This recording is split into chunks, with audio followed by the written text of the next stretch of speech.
reviews about a great buying experience at Kendall, we can help you dial in the perfect Subaru. If you're thinking about trading up, it's the perfect time to get a great value for your trade.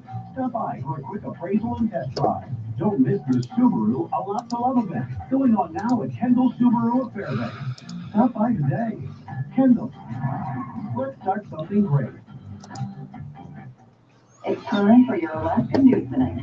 The Fairbanks Daily News Line reports a Fairbanks woman was sentenced Monday to 22 years in prison with 17 years to serve and 5 years suspended for the 2024 DUI-related death of a Fort Wainwright soldier. Brianna Raquel Lapp, 33, pled guilty in November to manslaughter, third-degree assault, and DUI charges. The plea included agreement to a most serious aggravator. In July of 2024, Lapp drove into Fort Wainwright's main gate, killing 29-year-old Private First Class Arturo Gomez. According to court records, Lapp sped eastbound on Gaffney Road, driving in and out of ditches and over medians and colliding with 2 other vehicles. According to court records, Lapp had a blood alcohol content of 0.299 at the time of her arrest. Lapp was initially charged with manslaughter, and her bail was set at $1 million. She was indicted in August 2024 on several charges, including second-degree murder, manslaughter, and third-degree assault. In addition to the 17-year prison term, Superior Court Judge Brent Bennett imposed 7 years of probation. Streaming live online at KFAR660.com. Sunshine mixed with clouds at times today. Daytime highs approaching 5 above. Northeast winds 5 to 10 miles south. Lows dip down to about 19 below. Tonight, clear skies. Daytime highs approaching 13. Tomorrow, ample sunshine expected. That's your weather on KFAR 660 AM and 97.5 FM. I'm meteorologist Eric Hike.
Firearms Friday, your chance to sound off on issues of a 2A nature right here on the Michael Duke Show, broadcasting live across the state of Alaska on this, your favorite radio station and or FM translator, live around the world as well on the interwebs at michaeldukesshow.com. Hello, my friend. How are you guys doing? Good morning and welcome to the program.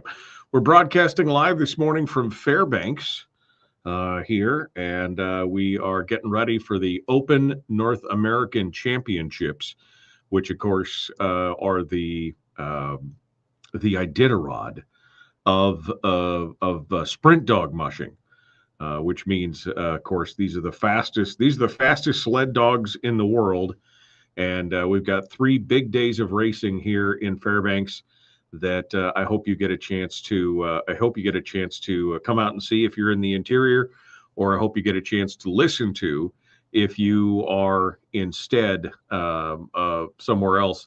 You could listen to it this morning on KFARradio.com starting, well, I guess this afternoon, starting at about noon 30, something like that. We're going to kick things off. It's going to be a lot of fun. This will be my, well, we were having an argument yesterday about when the first year was. Was it 2006 or 2007?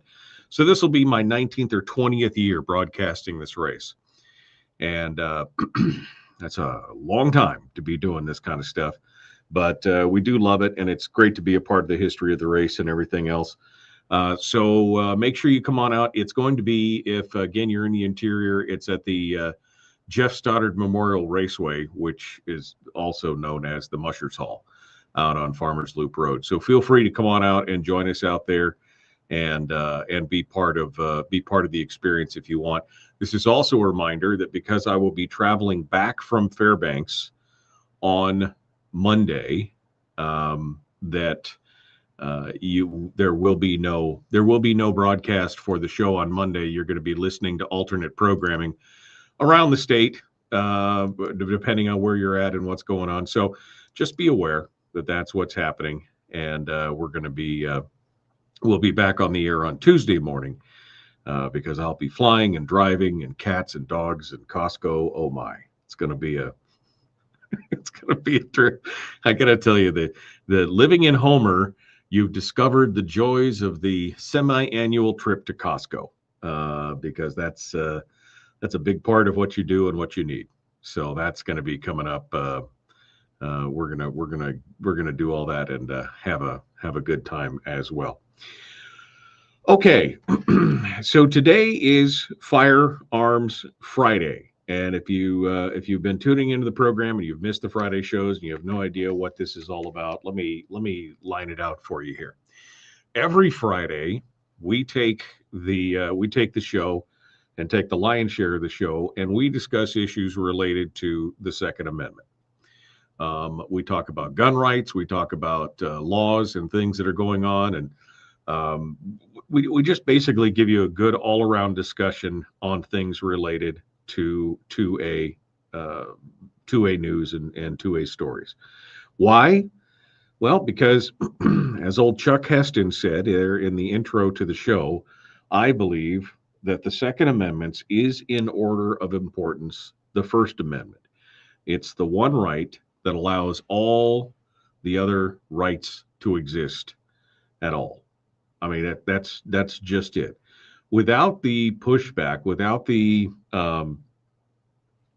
sword of Damocles, I guess we should say, the implicit threat of an armed populace, if we did not have that, I guarantee you that the people who are attracted to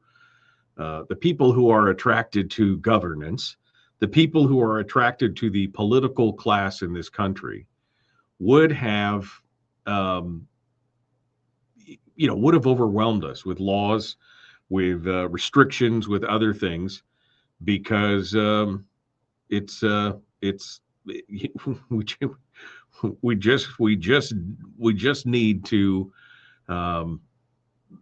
just need to hold back the tide. We know what government does. We know government's nature. Whether we're quoting one of the founding fathers who asks, what is government? It is force. It is coercion. Whether we're talking about the letters between Jefferson and Adams, where Jefferson, talks about the consolidation effect of government, how government consolidates power unto itself, or any of these other things, you realize that the nature of government, and it doesn't necessarily, again, I don't want to get too far off into everyone's evil or anything like that, but the nature of government is to grow. The nature of government is to grow. It is to consolidate power to itself. It's to justify its position. It's to justify what it does.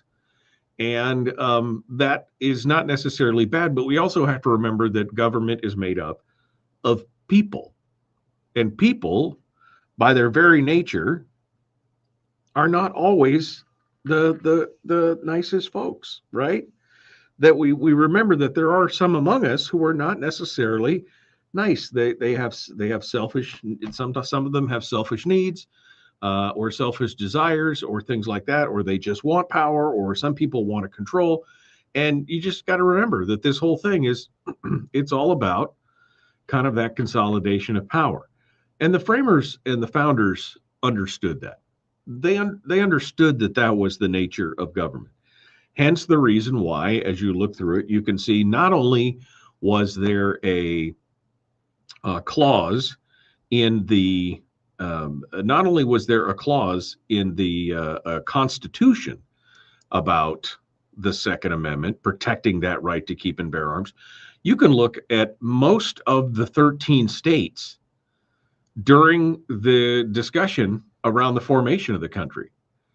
And you could see what the constitutions of those states said. In Pennsylvania, 1776, that the people have a right to bear arms for the defense of themselves and the state, and as standing armies in the time of peace are dangerous to liberty, they ought not be kept up, and that the military should be kept under strict subordination to and governed by civil power.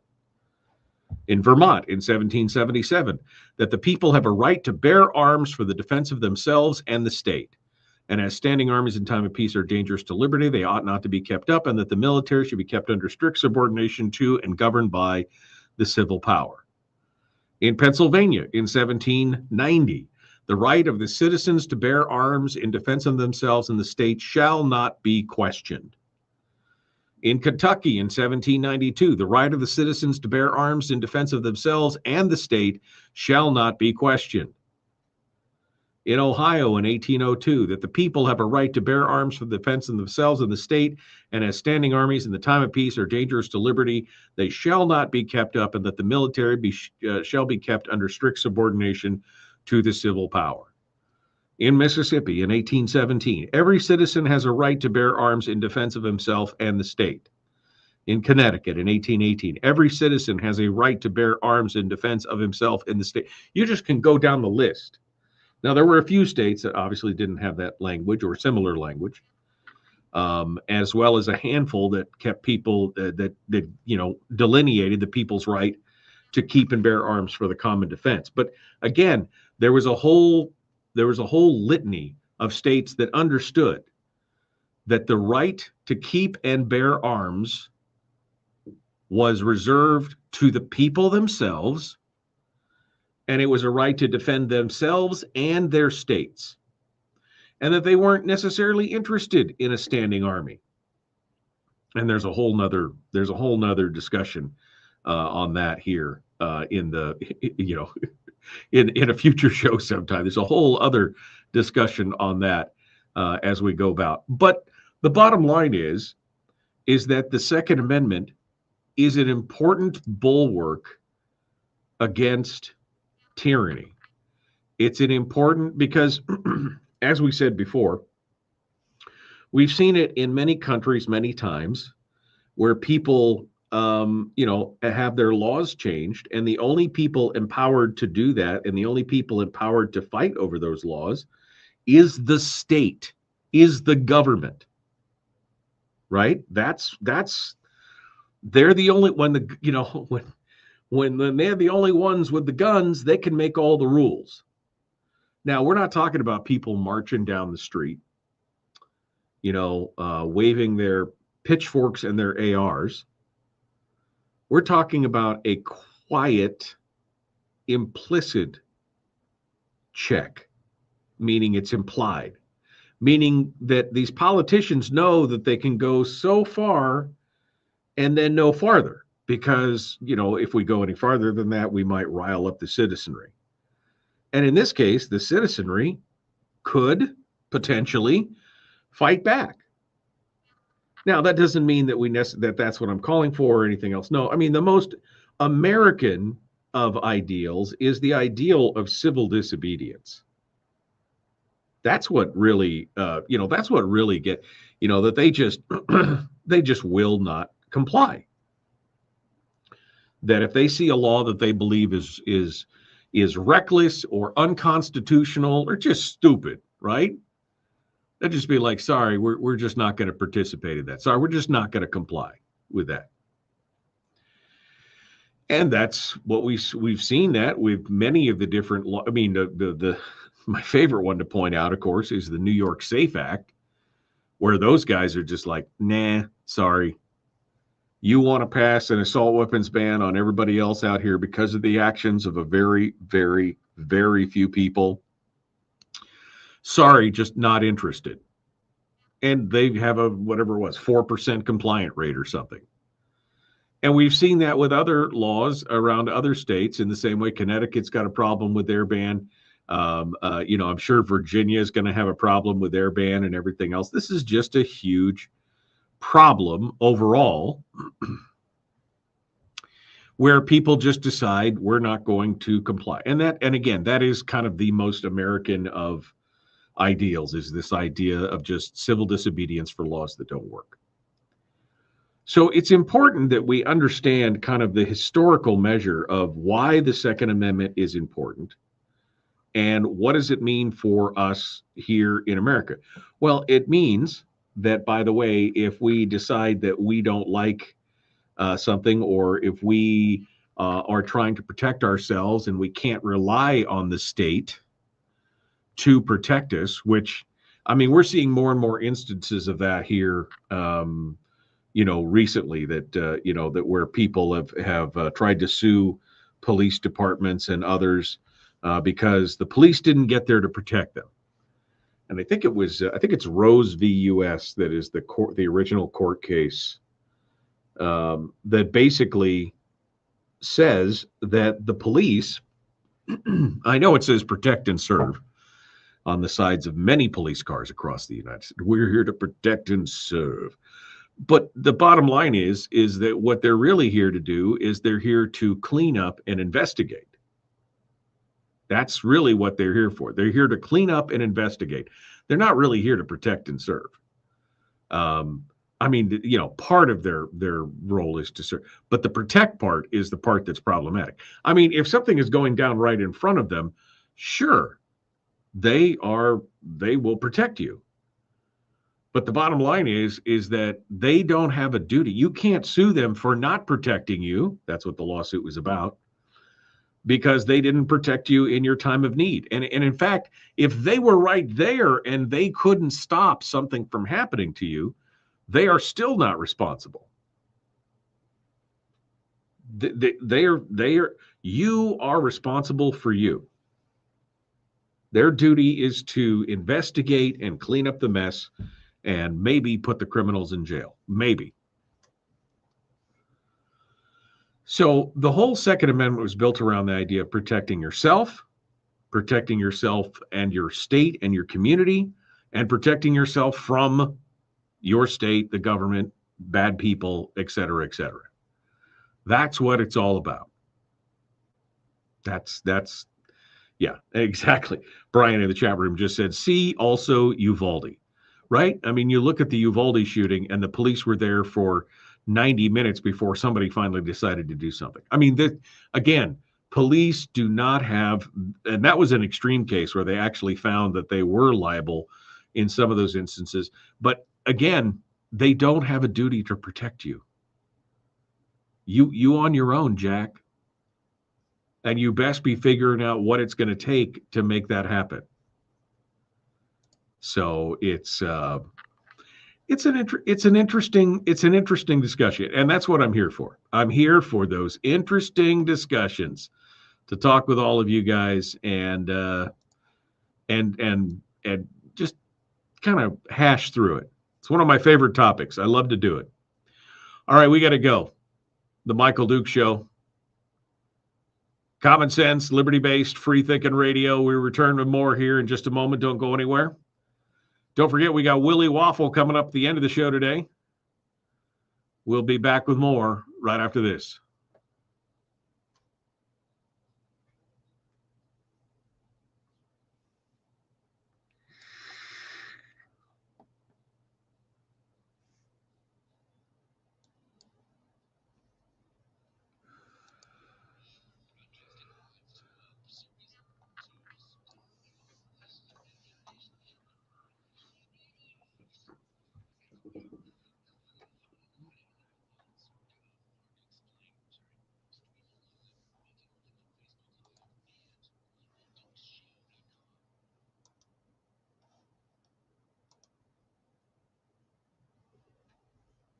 Place in town that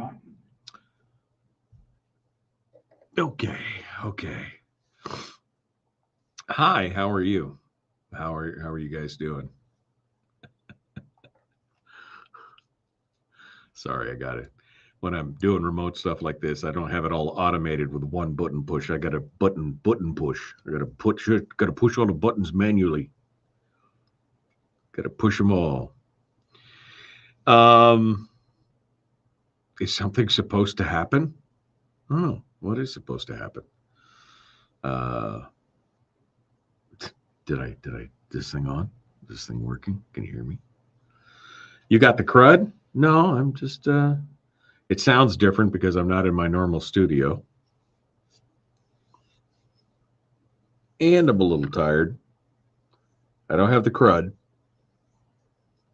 Don't jinx me with that. Don't jinx me with that, Rick. Yeah, it was 14 below here this morning when I got up. And that's about enough of that. That's about enough of that. I don't need any more of that nonsense. Brian says, I just hear breathing. Oh, sorry. I don't know what to say to you. If you're just hearing breathing, you're probably hearing me breathing. I don't know. It'll be fine. I saw Chris said something about the mic was open, although it wasn't. I mean, according to my deal here. You know, I probably should go back and listen to, I probably should look at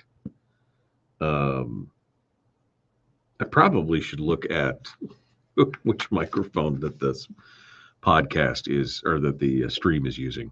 I just realized that I changed all this different stuff last night. And oh yeah, that's why. Let me switch this around. How about that? Just realized that it was picking it up off of my webcam instead of the microphone. It probably sounds a lot better now. So there you go. All right.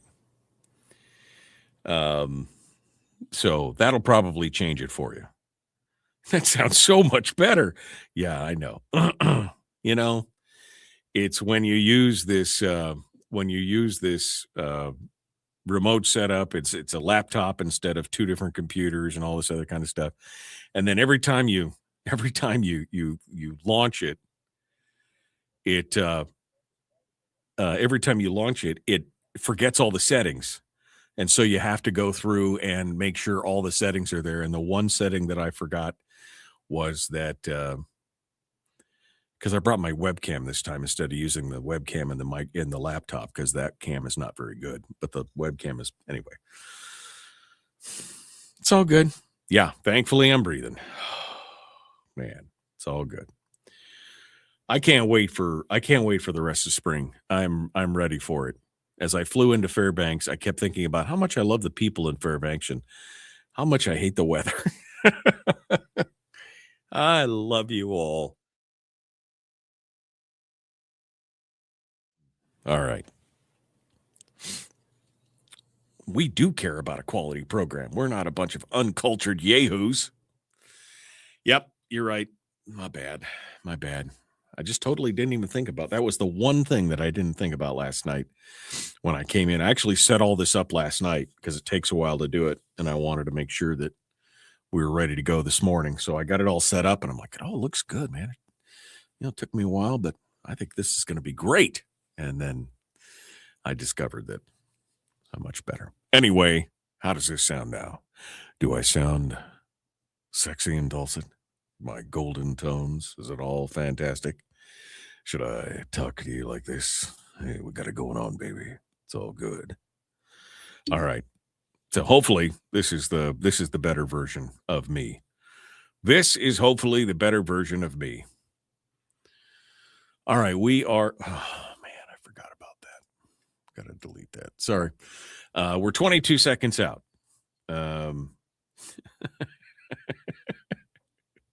Usually when I launch something, the end result is not good, said Frank.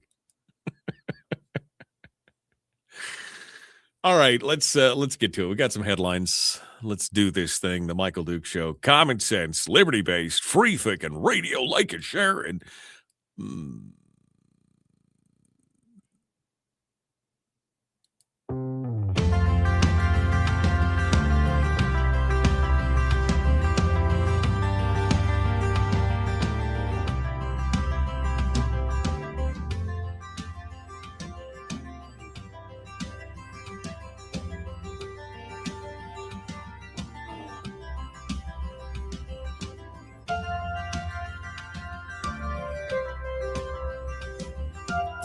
Okay, let's get back to it here.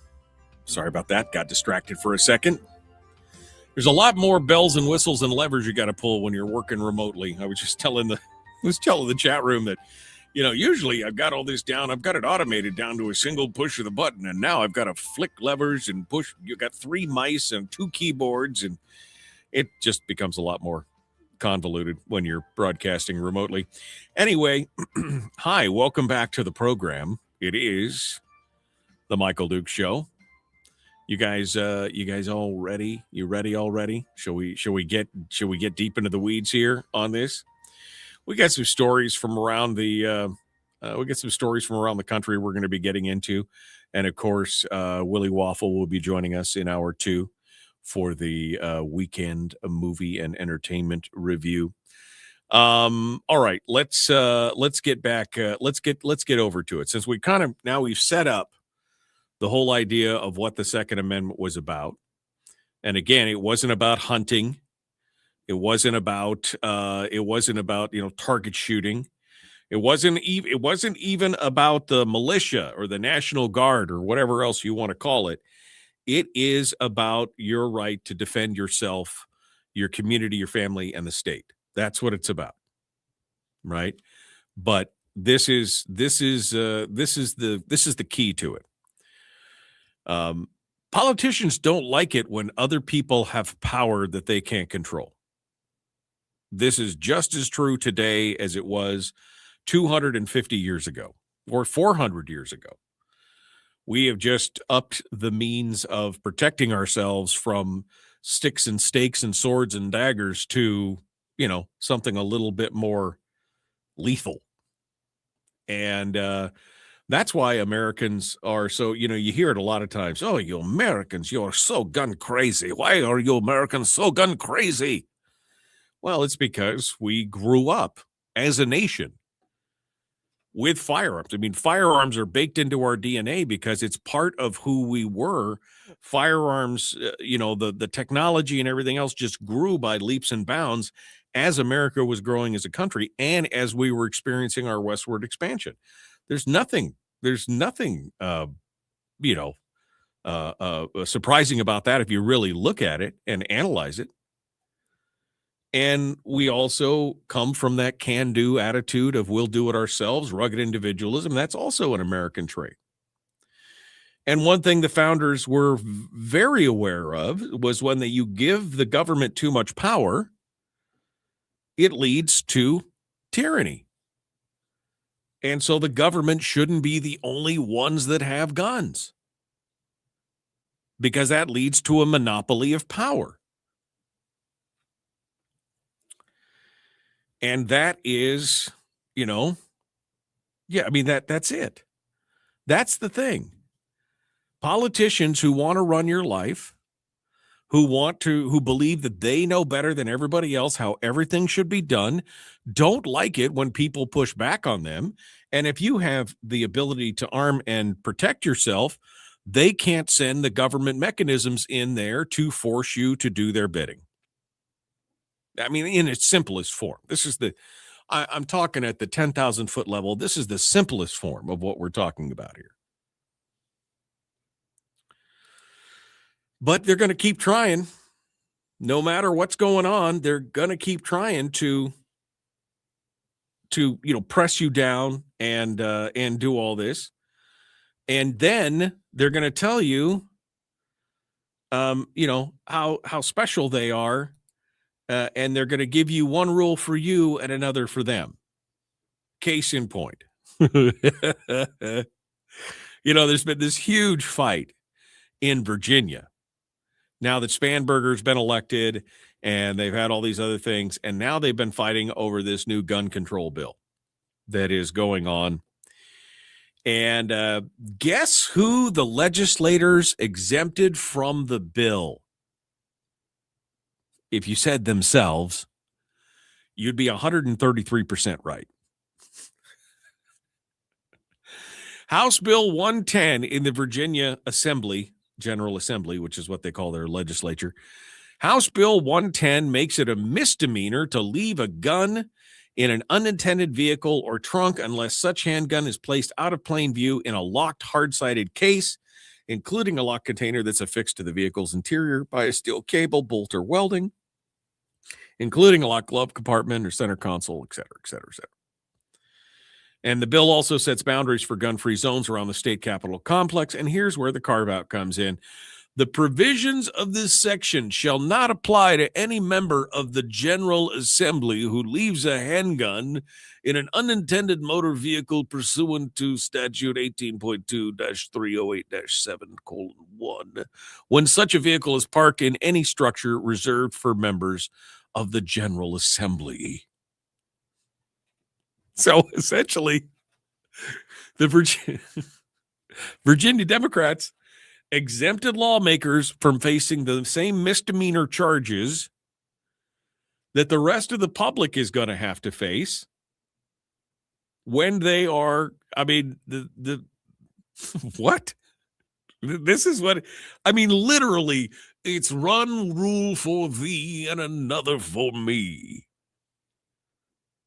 I mean, it's just not hypocrisy. This is literally flying the bird to the Second Amendment advocates around the state of Virginia. This is just like, well, now it turns out, and this is coming from Cam Edwards over at Bearing Arms. It turns out that the House delegates did approve that language, but it actually, in the long run, the good news is it didn't end up in the final bill. Now, you thought the Alaska legislature could get cantankerous. The Senate and House couldn't agree on the language of the bill, so it was assigned to a conference committee to hammer out the differences. The substitute bill that emerged on Saturday morning contained the exemption for lawmakers and was adopted by the House on a 60-36 vote. The Senate, however, asked for a second conference committee, and the House agreed, apparently on a voice vote, and then it went back to the drafting table, and when it came back out the second time, the lawmaker exemption was gone. Somebody was like, dude, this is not a good look. This is not a good look for what's going on here. And so then the Senate quickly passed the bill, and the House concurred a short time later, and it was sent over to Governor Spanberger. On top of that, another thing that was in the bill, in the closing hours of this year's session on Saturday, during the debate of a different bill, HB 1525, which prohibits adults under the age of 21 from bearing arms in most circumstances, one of the delegates, Garrett McGuire, tried to make a case for not carrying at all. He said, "We know that it's not always true that you need a gun to fight back someone with a gun, because those hero cadets didn't. Levu Labrescu didn't have a gun when he selflessly gave up his body to prevent the Virginia Tech shooter from entering his class." I mean, that's the argument you want to make? You want to make is that we don't always, we've seen it. We've seen people sacrifice themselves to a shooter to prevent other people from being shot. They didn't really need a gun. I'm like, what? I mean, so we should depend on that. Just make sure that you don't carry a gun, but make sure you carry an ROTC cadet who's willing to selflessly sacrifice themselves. Which is interesting because, again, not the synagogue shooting, but the old one at the Ole Miss, Old Dominion. That was also an ROTC, and it was one of the ROTC students who attacked the gunman with a knife, with a pocket knife. Don't you think the ROTC cadet would have been happier to have a gun than have to get into blade range on something like that? But don't worry, this guy, you don't need a gun because others have. I mean, Levu Labrescu didn't have a gun when he selflessly gave up his body to. Maybe he didn't want to die. Maybe he would have rather had a gun to be able to protect himself and defend himself in that situation, right? I mean, folks had just lost their minds, man. This was an actual argument made on the floor of the assembly in Virginia. basically arguing that people should just be human shields instead of armed. It's morally superior. I'm just gonna use my body as a shield instead of having a gun. Perish the thought. I'm just gonna use my body and sacrifice my life for everybody else because it's morally superior rather than having a firearm to be able to defend myself. This is like nihilism writ large, man. I mean, this is really like, we should just all be human shields. Well, how about you, Mr. McGuire? How about you first? I mean, I'm just asking. And they're doing everything they can to just upend the apple cart in Virginia. They've got a whole bunch of assault weapons bans, red flag laws, mandatory storage laws, gun-free zones, depriving 2A rights from younger adults, 18 to 21. I mean, the more you look at it, the more it looks like Virginia is trying to become California. They're competing with California in stupidity. But don't worry. Just make sure you always carry an ROTC cadet with you. That'll help. That will help for sure. All right, we're coming up on the break. We're going to continue here in just a moment. Don't go anywhere. The Michael Duke Show. Common sense, liberty-based, free-thinking radio. We return with more in just a moment. Again, Willie Waffle will be joining us in hour 2, and we will be off the air on Monday. Just a quick reminder. You'll have alternate programming, and we will continue on Tuesday. But right now, we'll be back after this short commercial break, and we'll see where we go from here. Back with more right after this.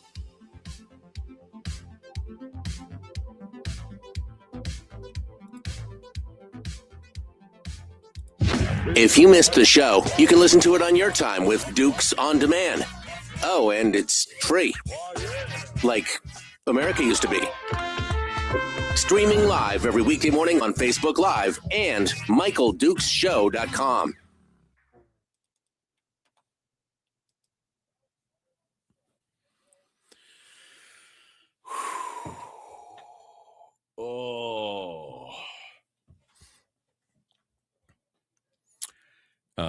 Let's see what else we got going on here. What else you guys been talking about?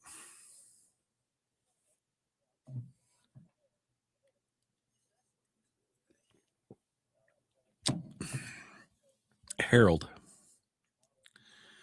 Why, man? Why do you just got to come in and just spew a bunch of stuff? It has nothing to do with what we're talking about, but, did I see the hand-waving freakoutery article on the VA 2A suppression? I did not. I've been busy the last couple days, so nothing wrong with Democrats.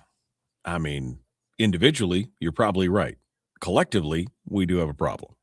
I mean, that's the thing.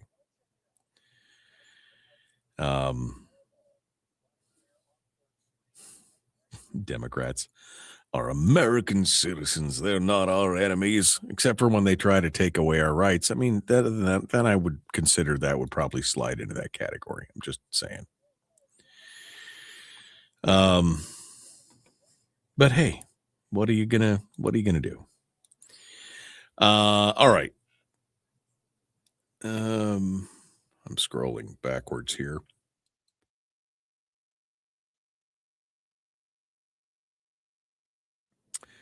There was a lot more Bush Canna before Jesse showed up.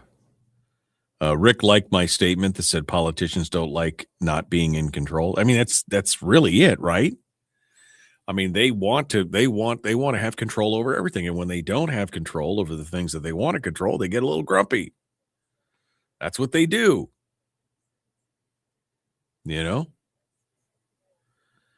Oh, good call, Brian.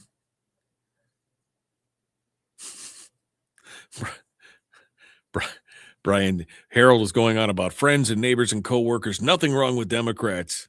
They are Americans. You know, they're not our enemies. And Brian said, nor are Trump supporters, Harold. Yeah, I mean, it's the same. The shoe is on the other foot. The foo is on the other shoot. Violate. All right. Harold, nobody's violating Americans' constitutional rights by going out and serving the judicial process. I can't even with you today. I just can't.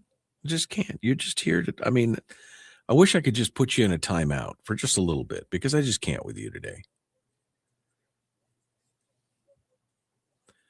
Chuck Norris. Oh, did he really? Oh, no. Man, did he really? Dang. I mean, you know it had to happen eventually. But yeah, he passed yesterday. Oh, at the age of, what was it? 86. Oh, that's a tough deal. Well, the devil, the old death, he's gonna have to have a fist fight on his hands there. All right, we still got time. I don't have timers in front of me. Yeah, I mean, he really did look for 85. He really looked good, right? I mean, the last time I saw him, I'm like, yeah, he's looking like he's in his early 70s now, but he's 85. It's crazy. Chuck Norris, Renee. Chuck Norris. You know, Walker, Texas Ranger. And, I mean, just every bad karate movie you could ever imagine. Chuck Norris. Oh, that's okay. And that is firearms adjacent. Well, I mean, when Chuck Norris does push-ups, the world moves away from him, right? That was one of my favorite ones. Oh, man. Okay. Well, we're winding things down here. We're about 45 seconds out. Oh, keep forgetting I've got to take out that. Hold on a second here. Let me make sure that I take these out of the rest of this log, because otherwise it totally screws me up. Okay, I can take that out right there. Sorry, guys. This is some behind the scenes baseball here, stuff that you don't really need to hear about. But if I don't take it out, if I miss one, I'll forget, and it will be a bad day in Black Rock. Okay, here we go. He's been dead for a day.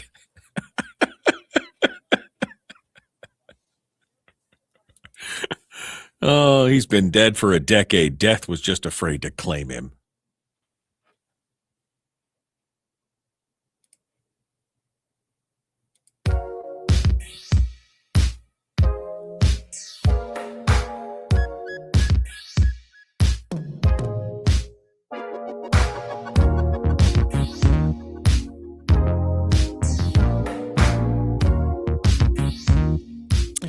Okay.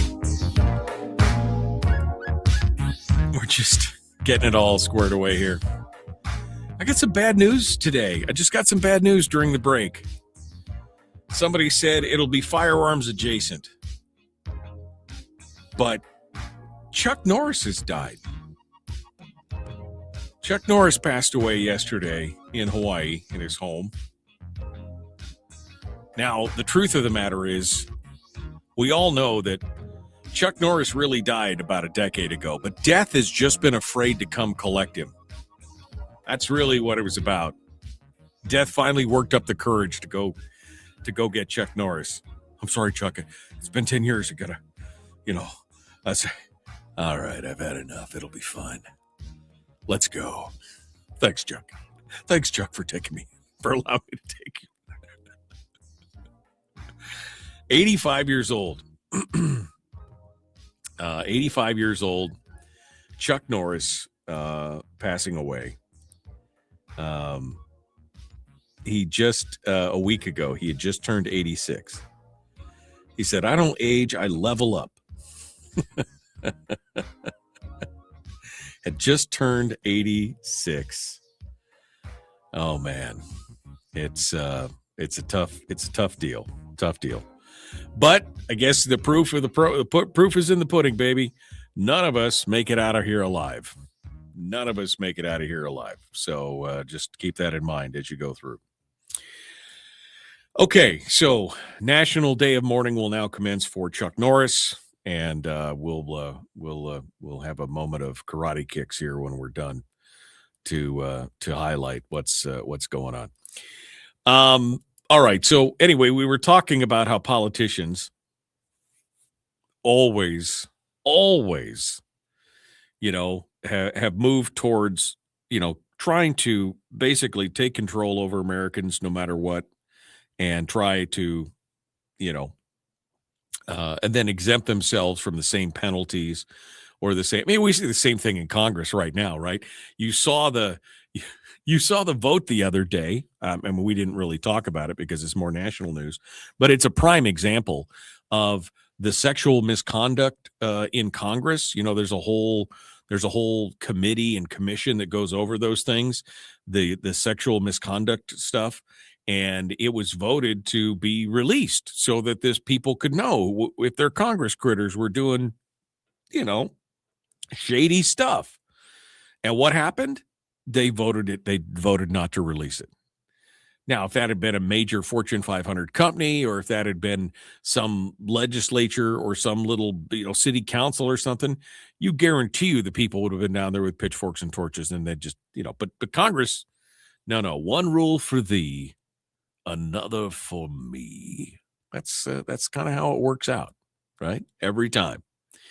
And that's where, that's how we end up with the some of these gun laws too, that they've exempted themselves from. Michael Bloomberg, right? The billionaire behind Every Town for Gun Safety USA, walking around with his $250,000 a year security team with machine pistols under their jackets. No guns for you, but I'm protected. The eyelash lady, what was her name? The one that just lost in Texas, Jackson. I already forgot. What the heck is her name? I'm getting old. You know who I'm talking about. Jasmine Crockett. Whew, man. Whew.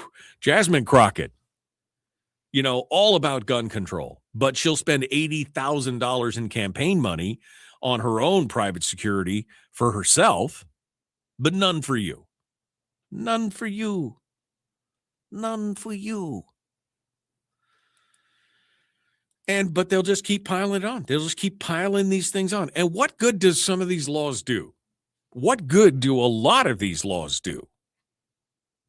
For example, how about them ghost guns, right? How about them ghost guns? The self-made, privately made firearms. What about them?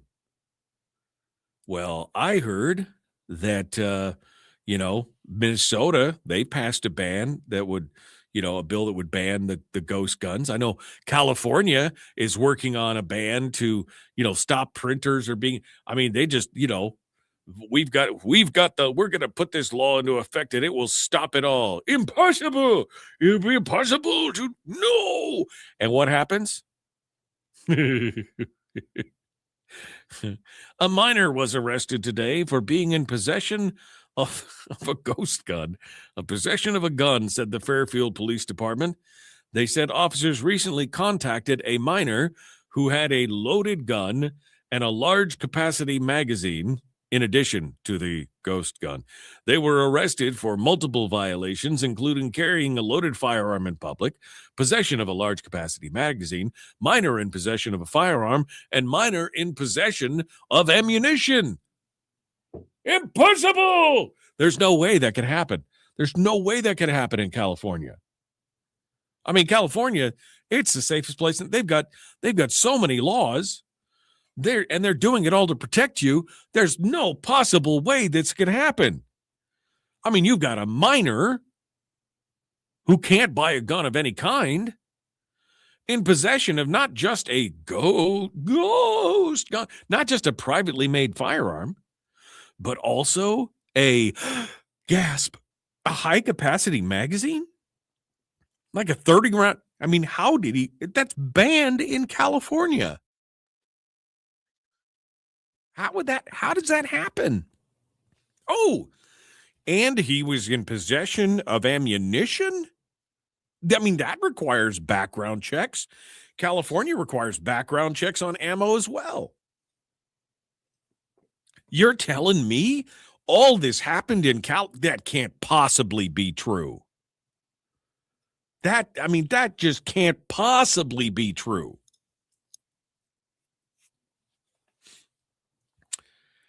And Tom Knighton says, if a kid can get all this, how about someone with a lifetime of criminal activity? They probably shouldn't have any problem doing so, right? It reminds me of that John Stossel interview where he interviewed all the inmates at the prison, and they were talking about gun control. And he asked all the inmates, and there was like a dozen around him, how long would it take you to get a firearm once you left? If you decided you wanted to get a firearm once you left prison, how long would it be?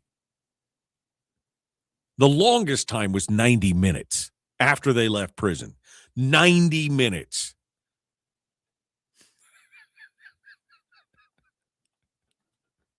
I mean, we said, that's what we need is one more law. Well, wait, this kid, he is a kid. He had a gun, a ghost gun, and then the high-capacity magazines, which are outlawed, and then the ammunition, which is background. How does it? No, we just need one more law.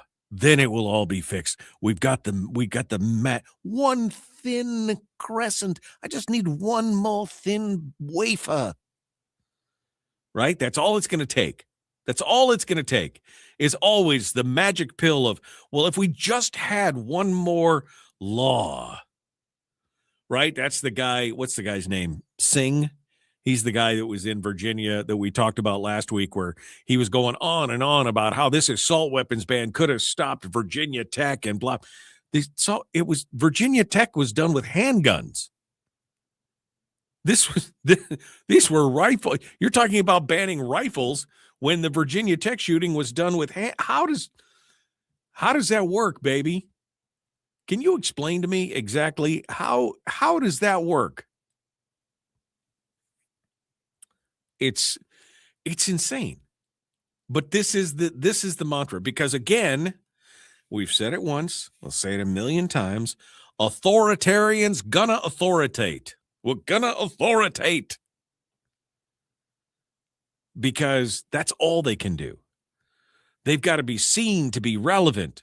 What we need to do is we need to come down. We need to create one more law, because that'll tell our constituency that we care. It doesn't really matter if it works. No, not really. I mean, that's how you end up with 188,000 pages in the Federal Register of Regulations. 188,000 pages. Densely packed. And not full of goodness. But that's what we need. One more, because again, I mean, I hate to break it to y'all.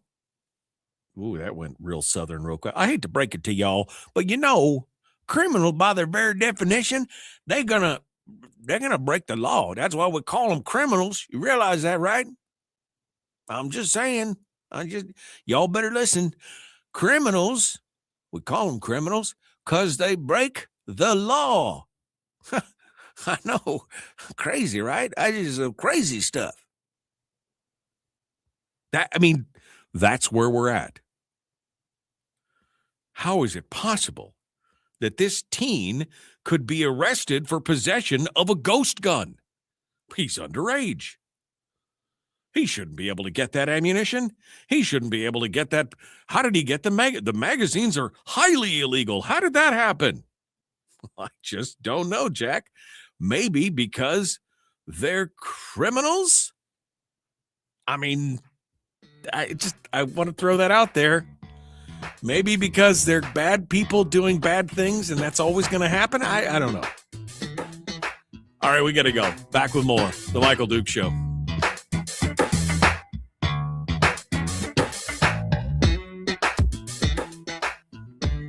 Okay. I just need a second here. I got to check on a couple things, and then I'm going to be back to your comments. Hold on. I'll just be right back. Don't go anywhere.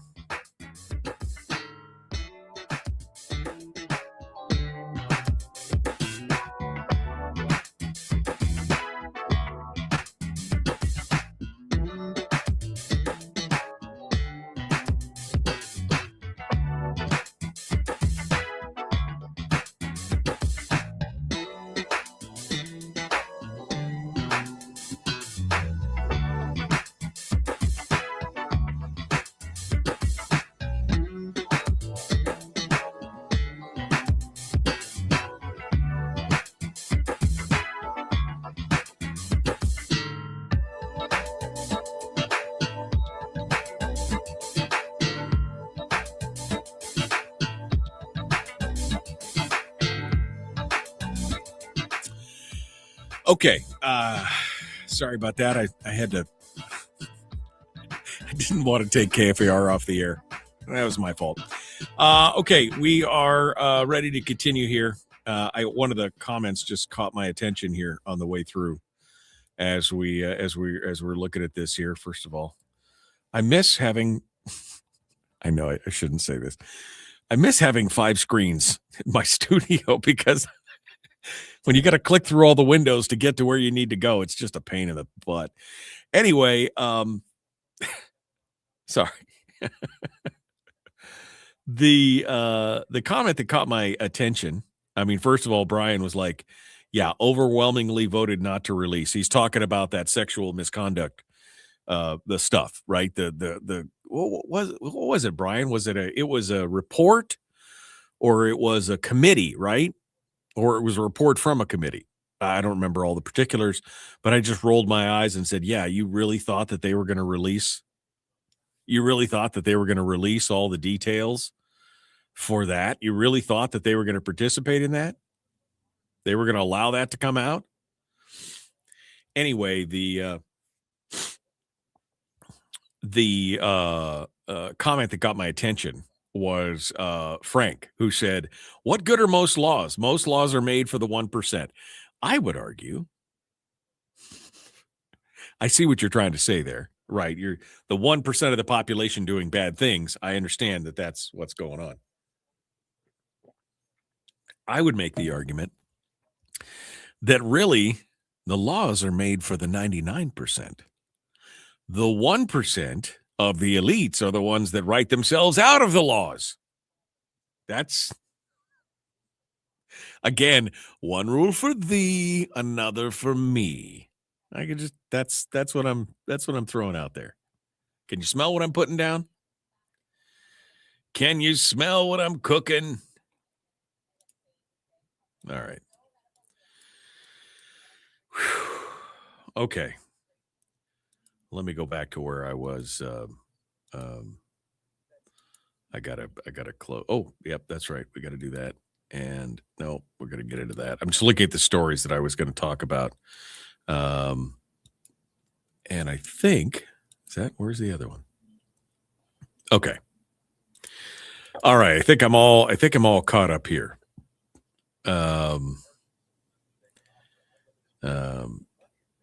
We'll talk about that as well. Okay.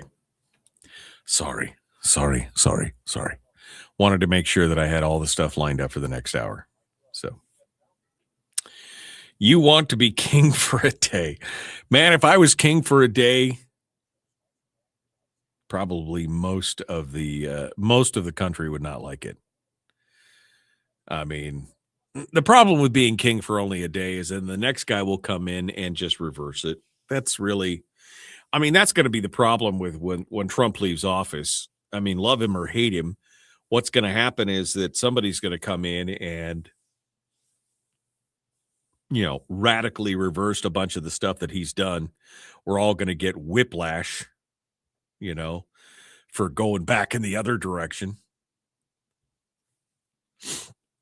Yeah, it was the report from the committee that investigates and ultimately settles sexual misconducts amongst the Congress critters. That was it.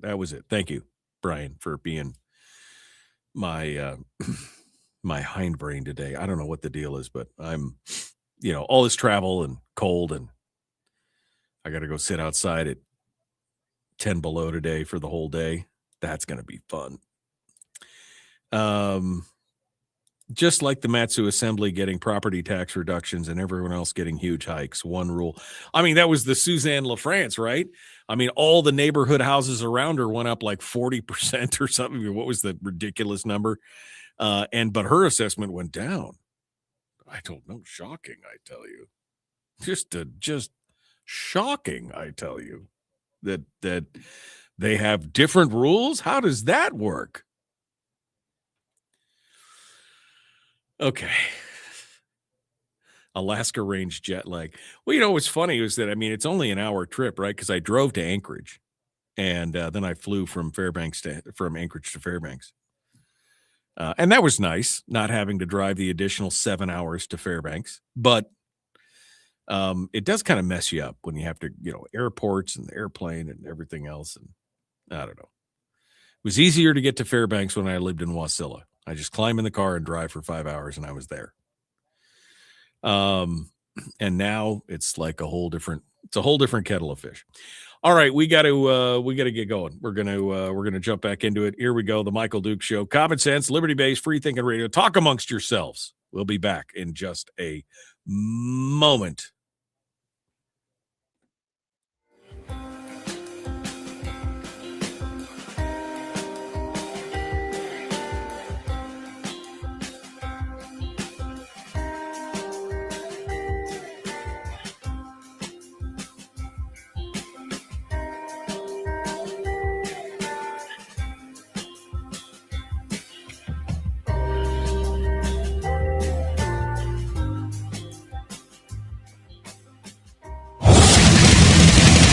Whoa, buddy. Put that thing back in its holster. We haven't gone anywhere. I don't understand. Check out the MichaelDukesShow.com for information on how to get access to the podcast. The Michael Duke Show. I have 2 guns, one for each of you. Firearms Friday. As Thomas Jefferson stated, it is the right and duty of the people to be at all times armed. Say hello to my little friend! I say that the Second Amendment is, in order of importance, the First Amendment. The right to keep and bear arms is the one right that allows rights to exist at all. The Michael Duke Show. The right to keep and bear arms shall not be infringed. Firearms. From my cold, dead hands. Friday. This is my rifle, this is my gun, this is for fighting, this is for fun. Firearms Friday. Firearms Friday. Your chance to sound off on issues of a 2A nature right here on the Michael Duke Show, broadcasting live across the state of Alaska on this, your favorite radio station and or FM translator, and live around the world on the interwebs at michaeldukeshow.com. We're broadcasting live this morning from Fairbanks, where it's currently 14 below. My God, I remember now why I left here. 14 below in Fairbanks. I don't even know what it is back home. I should have looked. Where's my phone? I should have looked to see what it was back in the old, but that's just torturous to look back at the old homestead and see what it was like back home. Oh, it says 18 below now. It got colder. It's 4 degrees back home. I mean, no big deal. 4 degrees, 18 below here. The reason I'm up here, of course, is that starting at about noon 30 today, we're going to be broadcasting the Open North American Championships, which are the equivalent to the Iditarod, but for instead of long distance endurance 1,000-mile races, it's sprint racing. So it's what did we call it the other day? It's like the Indy 500 versus the drag strip, the quarter-mile drag strip. That's kind of what it's like.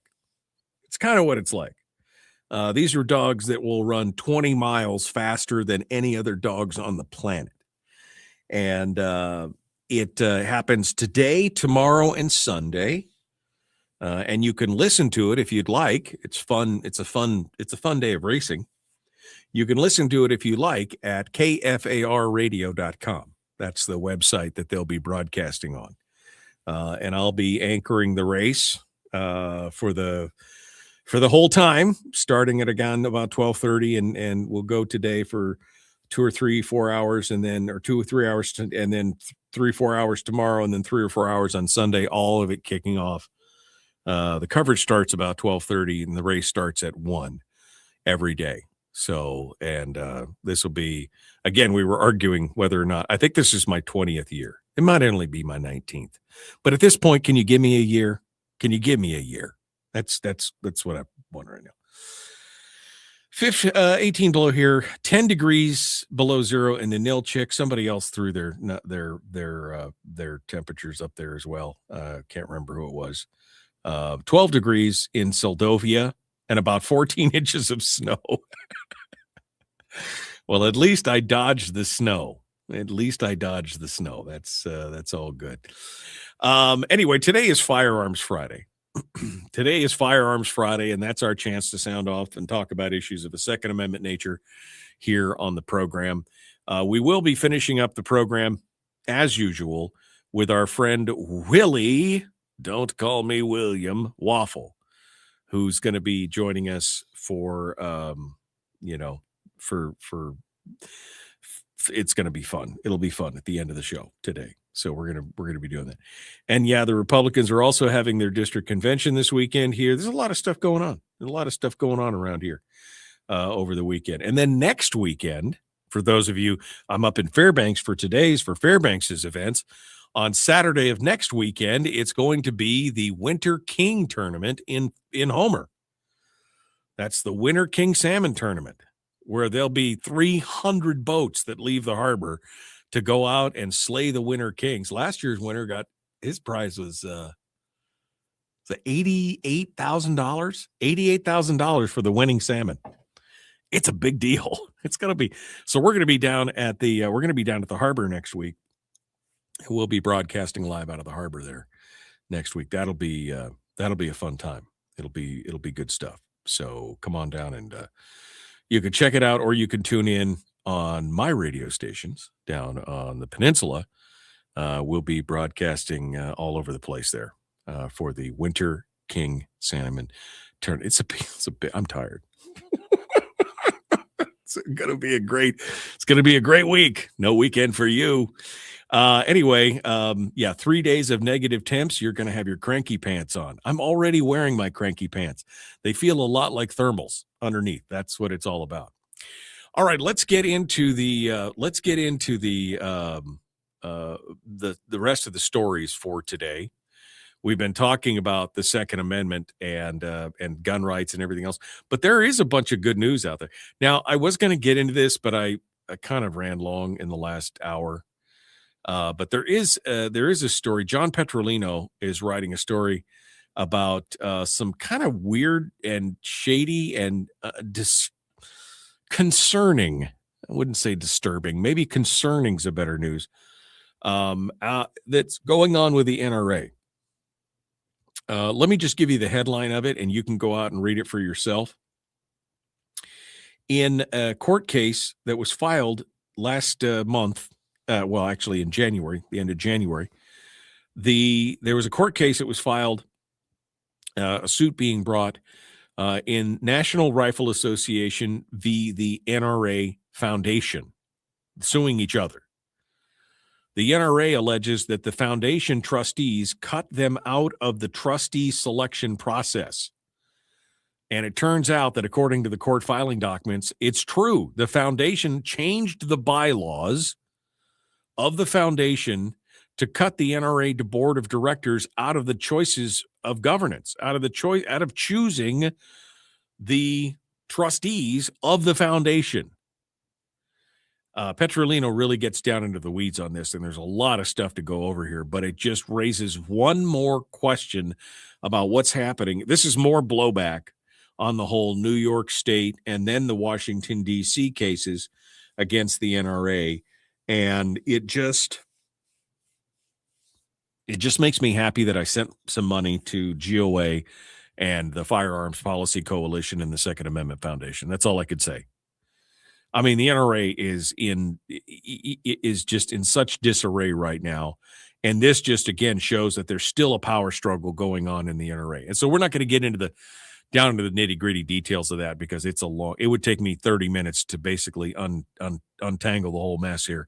But just know that the court documents are showing, and that the foundation is admitting in these court documents, that they did change their bylaws, and they basically cut the board of directors out of the process, which is troubling, to say the least. It's a little troubling as to what's going on there.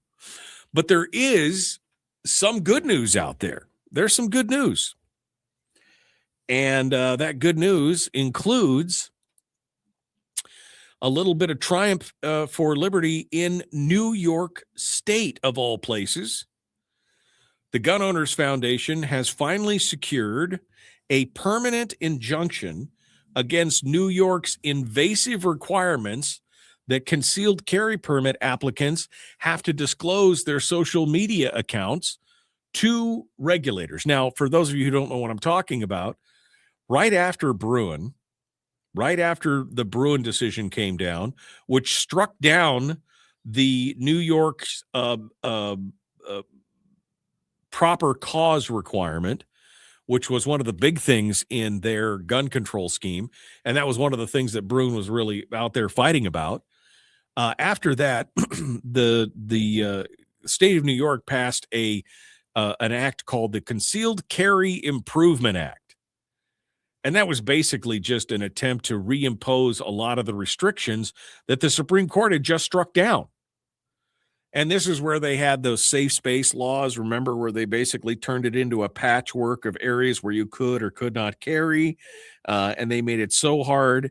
They basically made it nearly impossible for you to walk outside your home with a firearm and still remain legal, regardless of whether you had a concealed carry permit or not. And one of their contingencies in this new Concealed Carry Improvement Act was that you had to provide a list to the regulators, to the licensing officers. You had to provide a list of all your personal social media accounts from the last 3 years. And they would use those social media accounts. They would scour them, and they would look at your likes and your comments and everything else to determine if you had, quote unquote, good moral character. Now, I have a question. And this day and age, what exactly is good moral character? When I can't repeat the lyrics of one of the most popular songs in the country that was performed live on stage on television, right, during the Super Bowl, when I cannot repeat the lyrics of that song on this station for fear of receiving an FCC violations for public indecency, what is good moral character? Can you explain that to me? I mean, I'm just asking for a friend.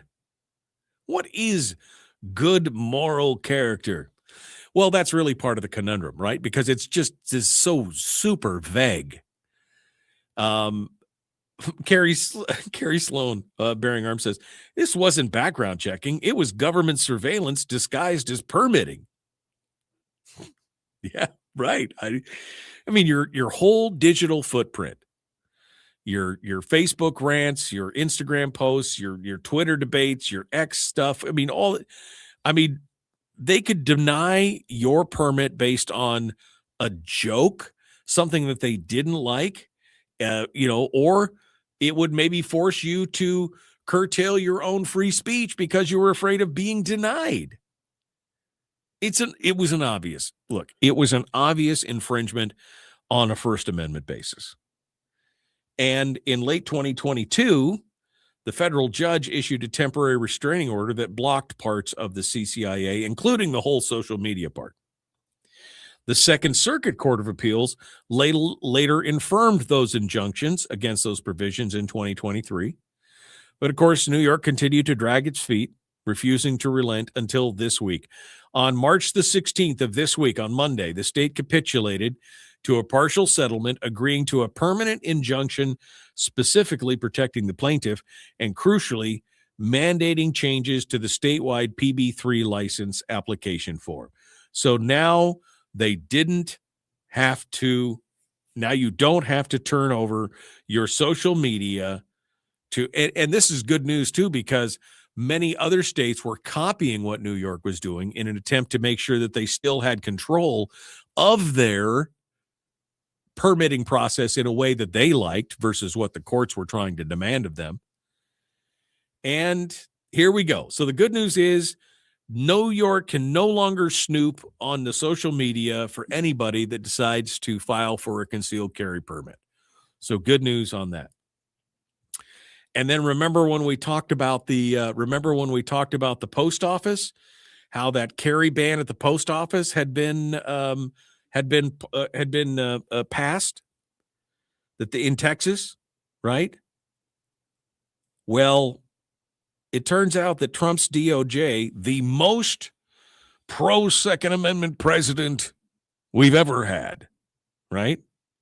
We keep hearing that from some of you in the chat room and some other people and other talking. It's Trump is the most solid pro-2A president we've ever, except for, bump stocks and we'll take the guns and worry about due process later and more.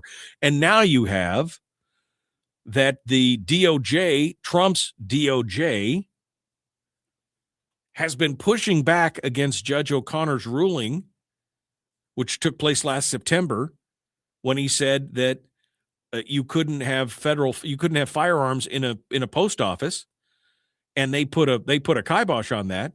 The DOJ has been trying to keep that ruling on hold. Now, the DOJ's request was denied back in January by appellate court, but the DOJ is also trying to limit the scope of the injunction so that it would cover only people who were members of the Firearms Policy Coalition or the Second Amendment Foundation. They've been fighting that since October of last year. The most pro-Second Amendment presidency in the history. My DOJ, I'm going to direct them to protect the But no, they're going after this. And today they got spanked. O'Connor handed down his decision, which basically said he denied the government's motion to limit the injunction and says that it applies to all present and future members of the Firearms Policy Coalition, so that you can still carry concealed into a post office to all present and future members of the Firearms Policy Coalition. The most pro-Second Amendment president is sad because his DOJ was denied. Dude, they're all politicians. But it's good news because, again, if you were planning, you could just tell them, I was planning on, this week I was going to send my check into the FPC. You could just send a check to the FPC or the Second Amendment Foundation, either one. Either one, But, the good news is they made it out. That is, my friends, the good news of today right there. That's it right there. That's what we love to have happen. Okay, we got more coming up. We got one more segment. Then we got Willie Waffle coming in. The Michael Duke Show. Common sense, liberty-based, free-thinking radio. Back with more right after this.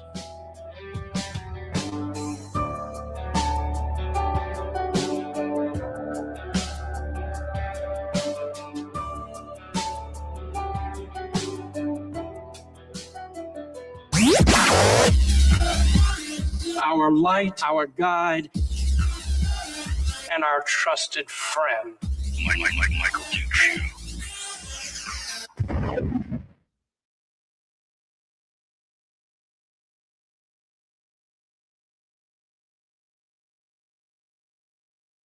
Okay.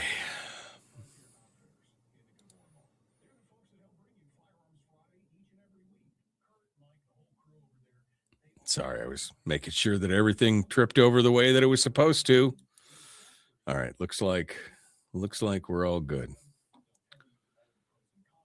All right. Let me go back to the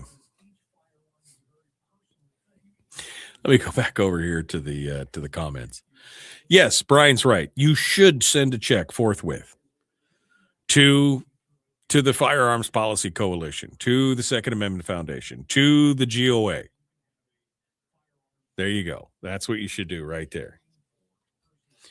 Terry says, if you carry concealed, how does anyone know? I'm with you, Terry. And if you carry concealed properly, nobody should know.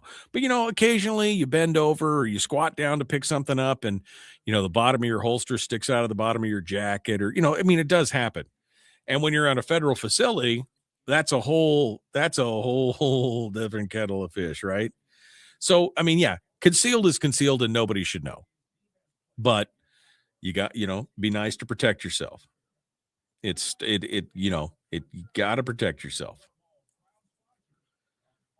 Sorry. Got to turn this down just a little bit over here. I'm trying to monitor everything at once. Wow.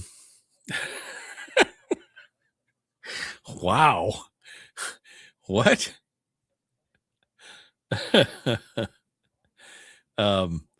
David is really throwing some shade here, talking about the Iditarod. He goes, that's back when Anchorage Chrysler Dodge sponsored the race. On the bright side, we don't have to listen to Chuck Tulsky.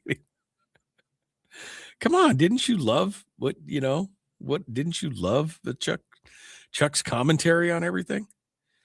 The Republican, it's a district convention. I know that the Republican district convention for District 6 or their district meeting is next weekend. I thought Barbara meant they were having their Republican meeting up here this weekend. But the Republican District 6 folks are having theirs this next Saturday.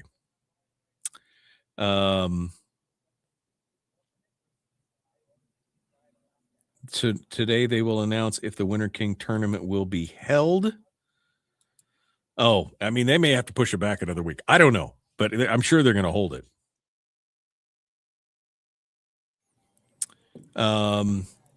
Where are you eating at MD in Fairbanks? Any good restaurants? Last night I went to Ninja Sushi because the one thing that I'm sorely lacking in my life living down in Homer is sushi. Unless you count Safeway, which I don't. But I went to Ninja Sushi last night. It was amazing. It was amazing. Delicious. I can't wait. I'm scrolling down here, stroll around here. Only the moral police know what to look for. Unfortunately, moral character is on a sliding scale. Brian says it's situational. Chris makes the point that the most pro-Second Amendment president is not a very good standard. No, you're right. It's not a very high bar, Chris, but people hold it up. They hold it up as if it's something. Well, it's just something.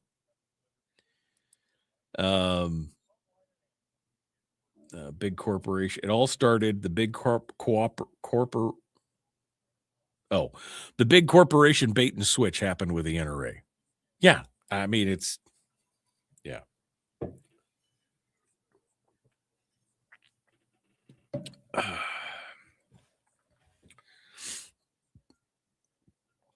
Let's see.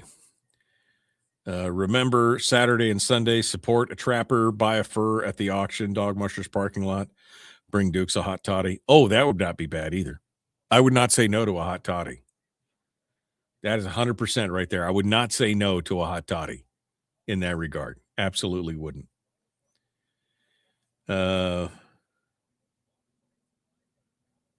What's the cafe on 2nd? There's a couple cafes on 2nd Avenue. All right, we're about to rejoin the radio. I just realized I gotta go. Let's get to it. Here we go.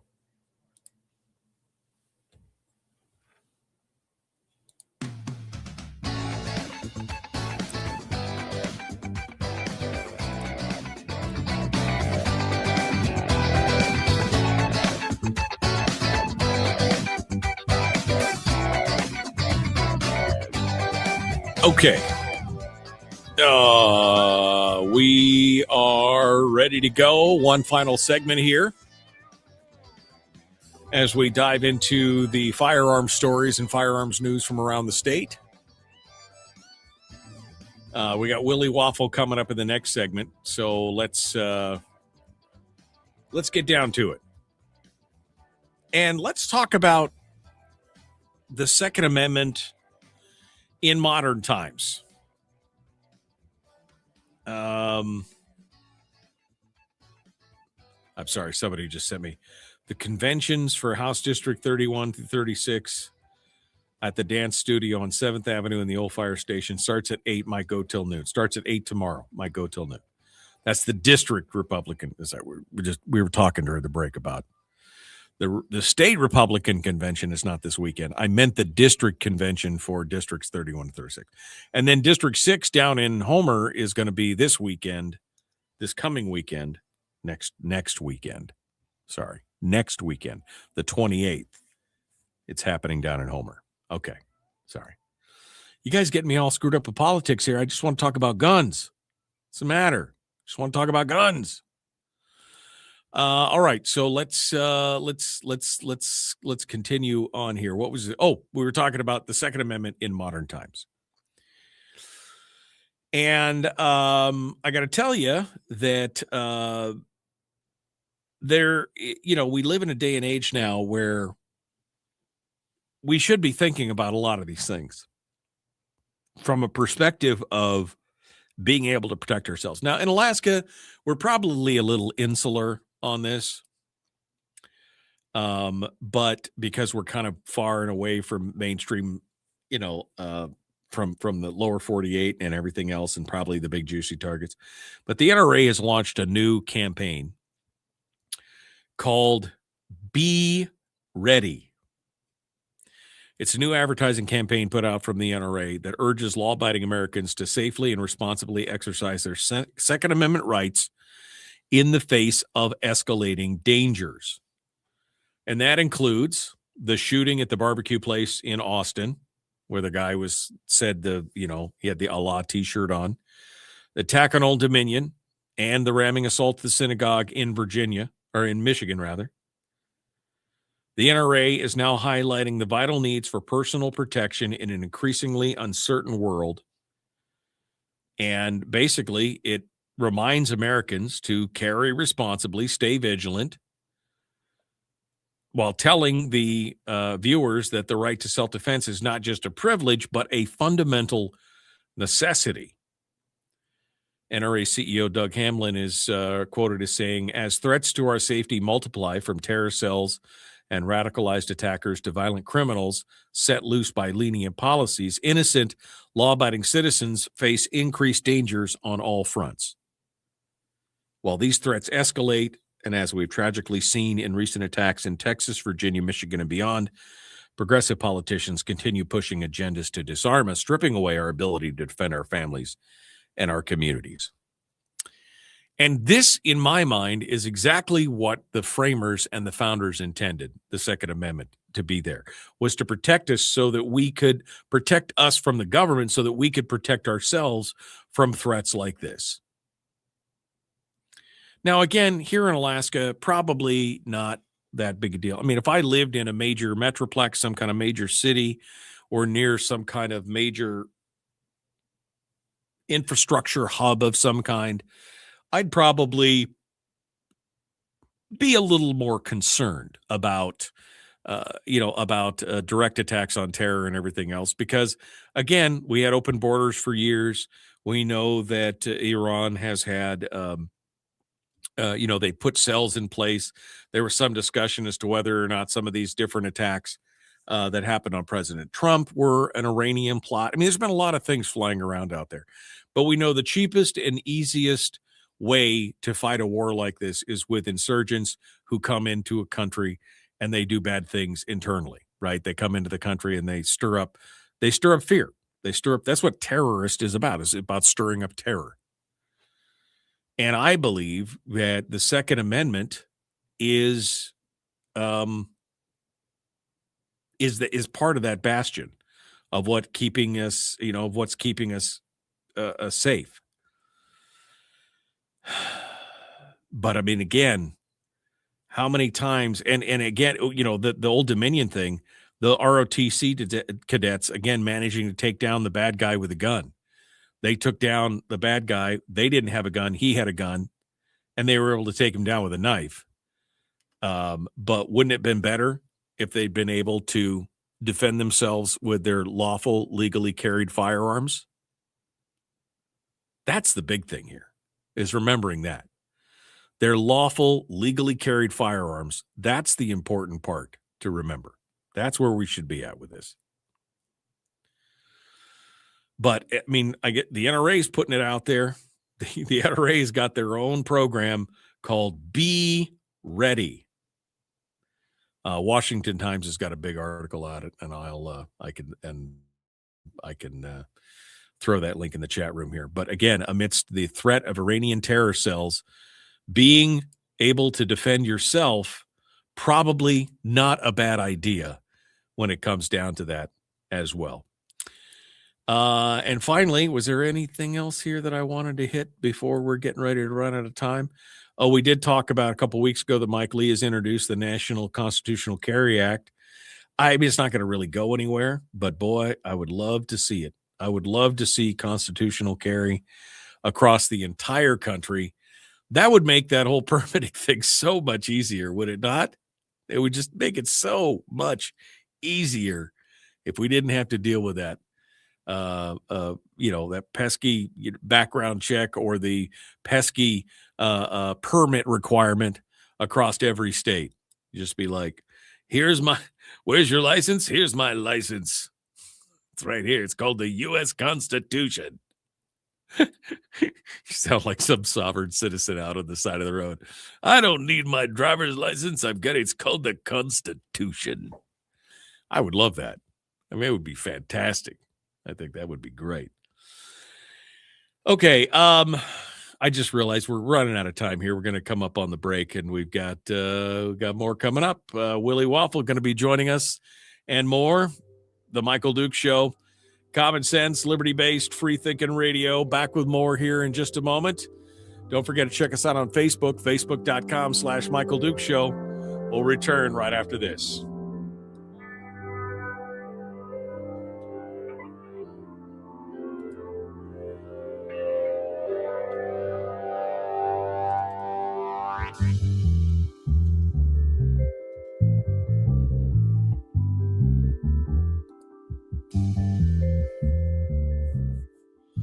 Okay, man. I love it when I got so many screens, man. I love it when I got so many screens. So many screens. Let me go back over to your comments here. What else we got? I'm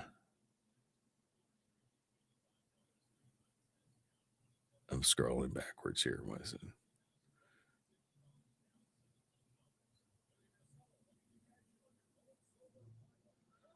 LNG costs are jumping this week. What's the cafe on Second? There used to be a cafe there called River Cafe, and now I think it's a creperie now, if I'm not mistaken. I don't think it's the cafe. And then Soapy Smith's was on Second. Used to be the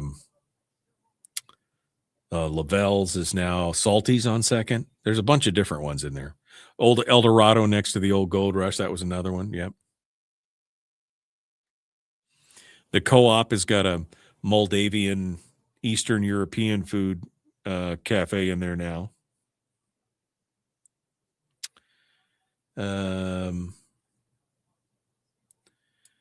Jewelry store closed. The owner retired. Apache Firepower. We can hardly talk about anything these days without becoming political. So much politicized. Yeah, no, I'm with you.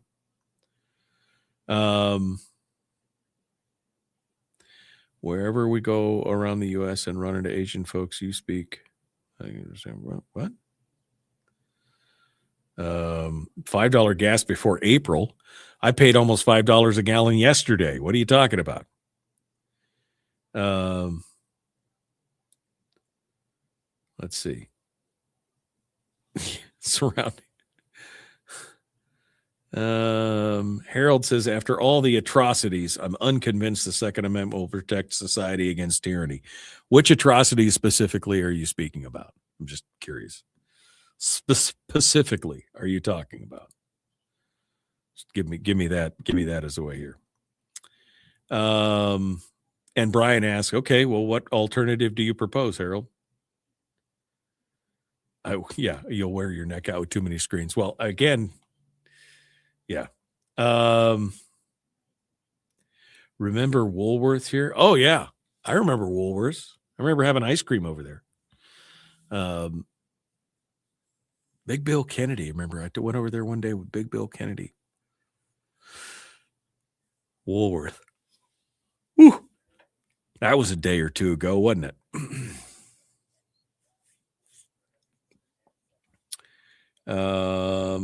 Okay, look at that. I got all caught up.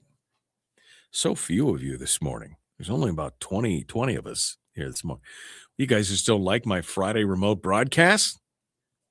What's up? What's up with that? What's up with you guys? Man, remember the oh my God, I just totally dropped the name of the restaurant on top of the Polaris. Tiki Cove. Tiki Cove. Remember the Tiki Cove? Oh, man. It was so good. Went there for my prom date. I remember that, my high school prom. We went there and ate. Such a good Chinese restaurant. Tiki Cove. I remember that. And, of course, that whole building's gone now. Yeah. We just enjoy messing with you. It's all I need, Brian. Thanks. I appreciate that, man. Thanks for, putting more hate on sending hate my way. Yeah. Whoa. I love the Tiki Cove. This is why it should be mounted permanently. I love the Tiki Cove. That was some good eats there. Prom. What is that? Well, back in my day, when a boy liked a girl, he would ask her to this dance, festival under the sea. Anyway, yeah, that was a big deal. That was a way big deal. Going out to Tiki Cove, oof, man, felt like I was all so special on that.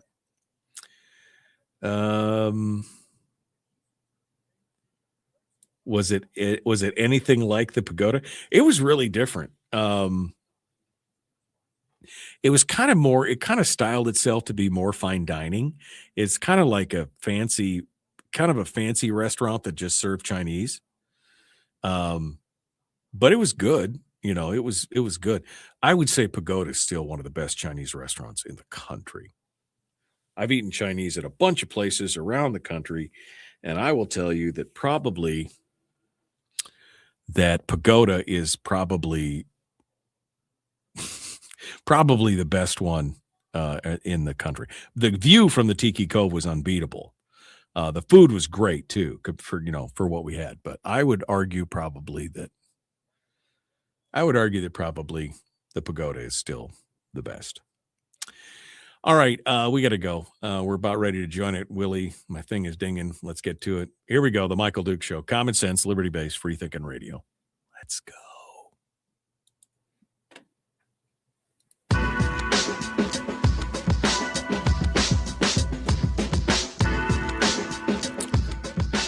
Okay, well, we're ready to get into it. The weekend is here, and that means Willie Waffle from Waffle Movies over there. He just does it for the fun of it. Hello, my friend. How are you? I'm feeling good. I'm feeling excited. I survived St. Patrick's Day. I have not lost any money or fingers. I'm feeling good about that. This is life. Life is all right. Money and fingers, and I counted them all, and it's all good. I mean, is that summating your weekend right there, or what? Well, yeah, because anything can happen on St. Patrick's Day. That's also, true. July 4th. That's true. July 4th is also a day when you have to kind of make sure: did I keep all my money? Did I keep all my fingers? Exactly. Yeah. No, that's a perfect way to track it. All right. Well, we got some weekend movies and entertainment stuff to go through. Some news and more. Where do you want to start? I think I'm going to start. I'm excited. I'm excited to talk to you about this because I think it's something you and I have been talking about for a few years now. Val Kilmer. Okay. Val Kilmer, who, as you know, passed away, is being resurrected by artificial intelligence to star in a movie. Yes. So it's a movie. It's called As Deep as the Grave. It is a movie that he was attached to all the way back in 2020. Back when I hate to say it this way, but back when he was alive, right? And he was very interested in the script and he wanted to be part of it. And the project kept getting delayed because of COVID and money problems. And it's kind of an independent film, and unfortunately, Kilmer passed away. Right. But right. the writer and the director of the movie has used generative. Uh-oh. Did I lose you there for a second, Willie? Can you still hear me? I lost Willie for a second. Let's see what I can hear you. Oh, there we go. Okay. Yeah, so they're using generative AI. Yep. To bring him back to life. And to make him a character in the movie, interacting with the other actors. I mean, it's not a horrible cast. I mean, Tom Felton from the Harry Potter movies is in here. Abigail Breslin, a lot of people remember her as a child actress. She's now grown up. And yeah, well, it turns out they've talked his estate and his daughter into it. Wow. And I think that's going to be the key moving forward. Yeah. Well, so he was, I'm with you. You remember he was into that because he was losing his voice, and so he was already working with AI companies to clone his voice, his original voice, before he lost it because of the cancer. And so maybe they saw a guy who was already open to it, and his family knew that, and away we go. And that's what they said. His daughter said, "Listen, he's always been into this technology. He is fascinated by it. He wanted to be a pioneer in it." And so, they're using images of him throughout his life, his voice throughout his life to cobble together this Val Kilmer. And I saw a picture from the film. It looks realistic. He looks good. But I think, that's going to be the key moving forward because, there's a lot of ethical questions, I think, behind this. But if you can get the family on board who, may be the heirs to the image and likeness of this person, they're going to do it for the money. Oh, I don't have to do anything and you're going to send me a check. Hey, my dad would love to be in that movie. My mom would have loved to have been in that movie. So I think that's going to be the question. I think, now what's going to happen? Will those rights go on in perpetuity? Like there was John Wayne. Somebody used John Wayne in like a beer commercial a few years ago. What's going to happen when the people who are the heirs are no longer around? Who will control those rights? Who will control those images?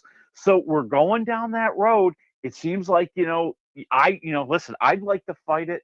I don't know how much you can fight it, but it's happening. It's a tough call because, again, I want to protect that stuff. But at the same time, if I could provide for my kids by cloning my voice and letting them do it after I'm gone, okay. I mean, I could, there's a conundrum there. There's an ethical conundrum somewhere in the middle of all that. Yeah. And we're exploring it. I think the technology is going to exceed the ethical discussion, to be honest with you. I think we've seen that with a lot of the fights that Disney and some of the other studios are engaging in with some of these overseas companies, particularly Chinese companies, that are allowing you to create your own, Mickey Mouse online, right. Your own, Disney characters online. So I think that it'll be interesting to see what's going to win. I hate to say it. I think the money's going to win. Yeah. But we'll find out. All right. Well, we'll keep an eye out for that and see where that goes. What else we got here? Buffy the Vampire Slayer. Yes. We were a little disappointed in my household. Buffy is a family favorite. We all used to watch Buffy with as the kids grew up and things like that. My wife and I both. It's just, it's just like brain candy, right? Sometimes if you got something going on in the house, you just turn on Buffy while you vacuum, or, it's just something that's always there. It was always fun. It was always lighthearted. And they were going to reboot it with Sarah Michelle Gellar. And who's it? Chloe Zhao, I think, right? She's the Chloe Zhao, yeah. who's the writer and director, who's the Oscar winner, was going to be the producer and kind of the creative force behind it, and they were going to put it on Hulu. And I'm with you. I'm a huge Buffy the Vampire Slayer fan. I used to watch the show every single week. I thought it was really, really good. I watched the spinoff Angel. Yep. I mean, they did some really good stuff. Well, this was something that people were very excited about. It was kind of announced a little while ago. They were filming the pilot in Los Angeles last August and into the fall. And then out of nowhere, Hulu said, we're going to pass. We're canceling the reboot. And we own the rights too, so it's not going to go anywhere else. Yeah, good luck with that, right? Now, she said something about one of the reasons why she thought the show was canceled, right? Yeah, so she is arguing that, first of all, the fact that they let this go, they announced it to her like literally while she was at a movie premiere for her new movie, and Chloe Zhao was getting ready for the Oscars. They're like, those little stinkers, trying to slip it in on a Friday night. But she said that one of the executives who's been overseeing the show just plain didn't like it, just wasn't a fan. Just didn't think that, he didn't see the big deal. He didn't understand why everybody was so excited. Now Hulu, or at least, somebody's PR people are starting to try to slip out there. Well, Sarah Michelle Gellar wasn't going to be in it that much, and that was kind of a negative. And, we thought that they'd be more involved and, all that kind of stuff. I just say, why aren't you just rolling the dice and going for it? Yeah. I mean, Hulu has had such a great track record of just great series that they keep putting out. And, and now that they're going to be part of Disney and Disney really owns them, I would think they've got some sort of cushion there. Yeah. Where, okay, if maybe this didn't work out, we'll run it for a season and we'll move on. But, not to even take a chance on something that's so beloved, I think it's a perfect reboot for streaming. I think it would be great. Huge cult following. Huge cult following on Buffy and Angel and the Buffyverse. So very disappointed in that. But good news for you, because Paradise is getting greenlit for season 3, right? That's right. This is one of those Hulu shows I was talking about. I love Paradise. Paradise is one of my favorite shows. Starring Sterling K. Brown. For those of you who are watching, you know that we're closing in. We're in season 2 right now. There's only a couple episodes left. For those of you who aren't watching yet, I encourage you to give it a try. And so the story is that the president and the Secret Service and a whole bunch of people are, well, let me rephrase that. So season 1, the president, played by James Marsden, is killed. It's a murder mystery. But we start to learn throughout the series, why was he killed? What's really going on? And it becomes this apocalyptic movie. And then season 2, we're starting to see what's happening outside of that circle and what was left behind. I'm trying not to give away too much if you haven't seen it yet. But it's so awesome. I love this show. I can't wait for season 3. Now, the rumor is this is it. Season 3 is the end, that's really the story that they have. They don't want to push it too far. I say thank you for that. I think they really could wrap this up in season 3. Yeah, give me a full circle. As long as it comes to a complete close, I'm okay. Maybe I want more, but I'd rather have it have a complete close than some kind of cliffhanger like Countdown, which was just irritating to see that show get pulled because of that. All right, we got time for one more, and I know you got to talk about it. I have to laugh a little bit at Willie. I have to laugh at Willie just a little bit because I'm like, I told you, sucker. The Oscars crash and burn. Oh, flop-a-rooney, baby. Flop-a-rooney. Yes, Sunday's telecast is the lowest rated telecast since 2022. It is down 9% from last year, hitting 17.86 million viewers. That is down from, last year was 19.7. The year before was 19.5. The year before was 18.8. That's right. They went in the wrong direction. They had been increasing since 2022, and this just didn't happen Sunday. And there's a lot of questions. What can ABC really do? They're only going to have the Oscars for 2 more years, and then it's going to YouTube. Yeah. And I think that's going to make the Academy so happy because we're not going to be talking about the ratings anymore. We're going to be talking about things that are harder for us to comprehend and to understand, like how many views did it have? Right. You know, how many minutes was it watching? Yeah. You know, What was the since none of engagement? this, Yeah. none of this has been online before, so it's going to all be record setting. I think that's the idea behind going to YouTube. I think also just the idea that YouTube said that they're going to give you different cameras and different streams. Like you'll see, they'll probably have like a backstage stream. They'll have something on the red carpet so you can see more interviews, things like that. But yeah, this is the Oscars. It just, they ain't what they used to be. Nothing is, and this was true all award season. Every award show this year has been down. I don't know what you do to save them anymore. Yeah. I just don't. Well, it's okay. I mean, I'm not losing any sleep over it. You know, again, I don't think I've ever watched an Oscars all the way through. So again, it's not my cup of tea. And, but you know, as a critic, I understand you're in love with it. So it is what it is. But I don't even know if YouTube will save it, quite honestly. I think we're just changing the way we consume media so much over the last 10 years that I think it just hasn't adapted fast enough. All right. We got about 3.5 minutes here, and I'm sorry for letting that go long, but we've got three projects, 3.5 minutes. Worst to best, give it to me. Okay, so worst, I'll go with Imperfect Women, the new Apple TV series. So, you know, just to go real quick, it's Kerry Washington, Elizabeth Moss, Kate Mara. They are college friends, and one of them is murdered. And the other two now are obsessed with finding out who did it. Why? And of course, all the secrets from their lives are coming out. Oh, it's soapy. Oh, yeah, it's got all the twists and turns. You know, I think that, you know, it's interesting on a soap opera level. I'm at like 2 waffles. I think it's a little overdone. I think all the acting's a little bit stiff. But you know what? I'm kind of curious what's going to happen. I won't lie. Yeah, you're a soap opera freak. One I'm really looking forward to is Ready or Not 2. Here I Come, Samara Weaving, and of course Project Hail Mary is the other one. Which one's better?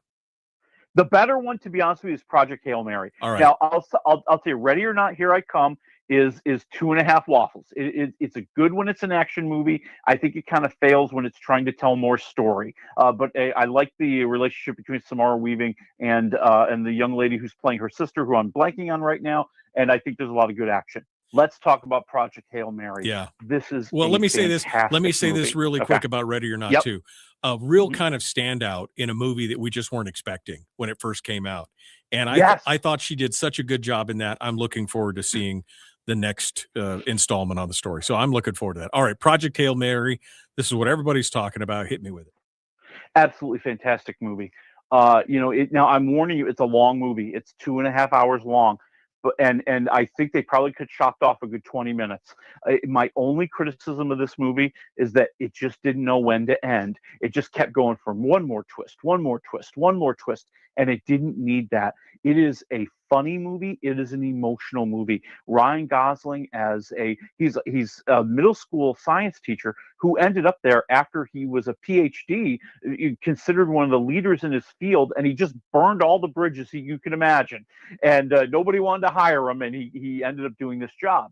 Well, now he's being called on by basically the United Nations, for lack of a better term. Earth is going to die. The sun is dying. And they've put together all the brightest minds to try to figure out how to stop it. And he's on the team, and he's going out into space with no return, trying to save humanity. Oh, man. And I've seen some of the trailers for this. It looks really good.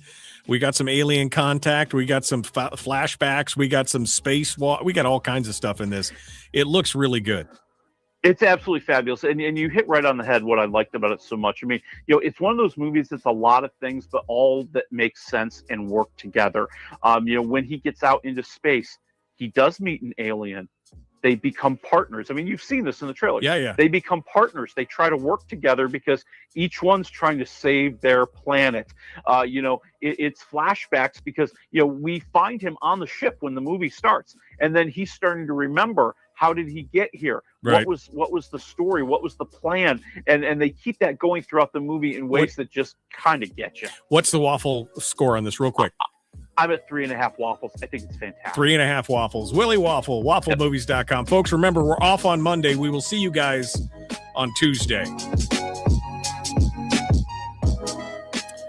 Yeah. I mean, everything that I've seen in this is I really like Ryan Gosling. I think he's kind of underrated in a lot of things, but I think he just does.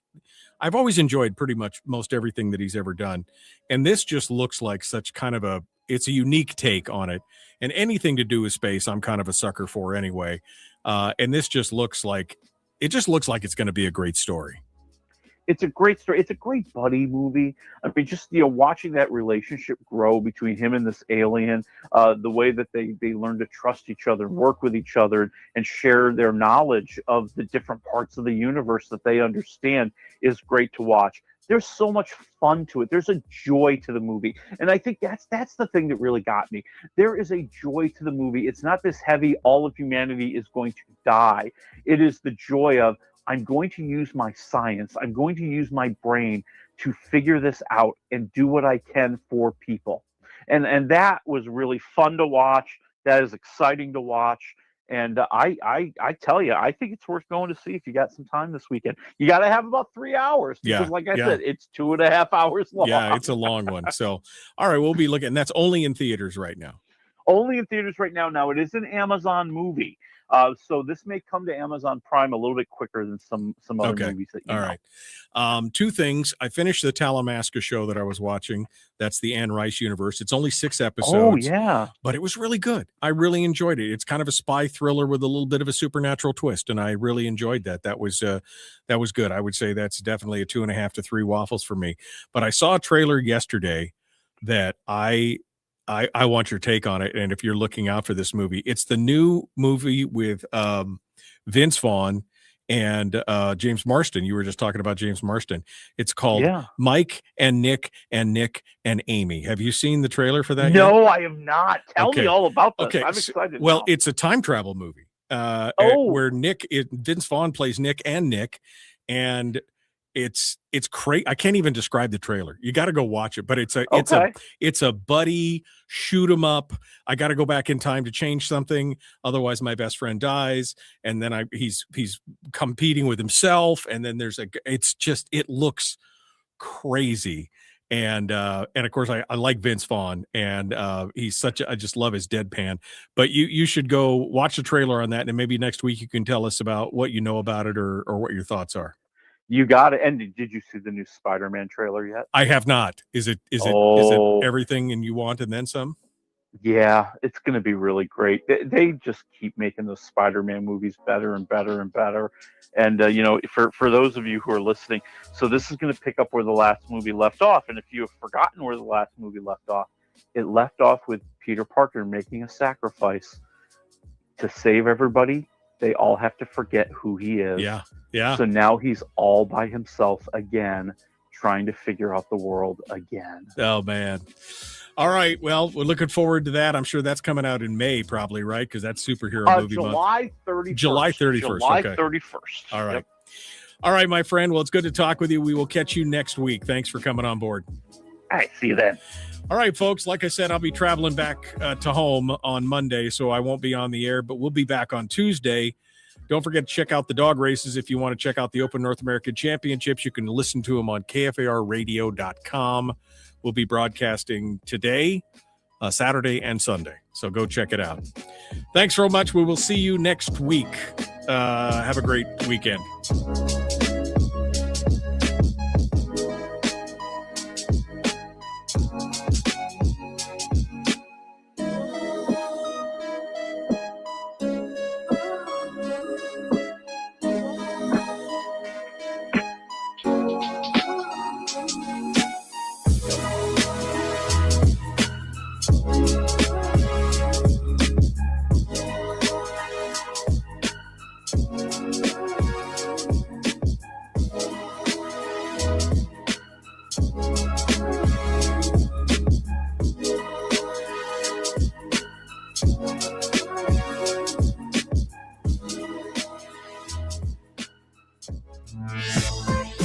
We've shed our terrestrial radio skin, and now we are slimy lizard internet people.